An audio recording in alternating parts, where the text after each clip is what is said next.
congratulating and commending Central Philippine University, which again brought pride and honor to the province of Iloilo by making it for the third consecutive year to the latest Quacquarelli-Symonds World University Ranking Asia 2023. Whereas QS World University Rankings is an annual publication of university rankings and is a leading provider of global higher education services, insights, and analytics, and is one of the world's independent source of global intelligence in the highest education sector. Whereas the QS World University Rankings is an annual publication of university ranking which comprises the global overall and subject rankings alongside the tables such as Asia, Latin America, emerging Europe, and Central Asia and the Arab region. Whereas key indicators used to formulate this year's ranking include academic employer reputations, number of staff holding a PhD, faculty-student ratio, international research network, and citations per paper. Whereas this year's QS Asia University Rankings featured 760 universities.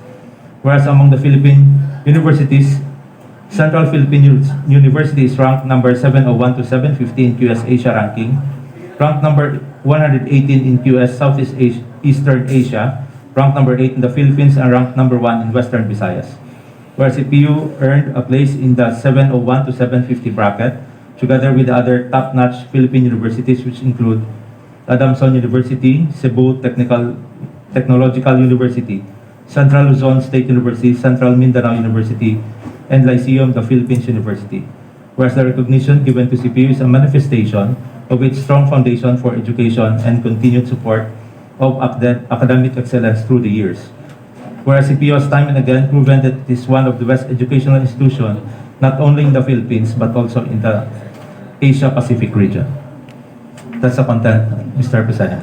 Thank you, Board Member Palabrica. Floor Leader. Yes, I so moved because there is a need for recognition of this prestigious university, Your Honor. So move. Any second? Unanimously seconded. Motion is approved.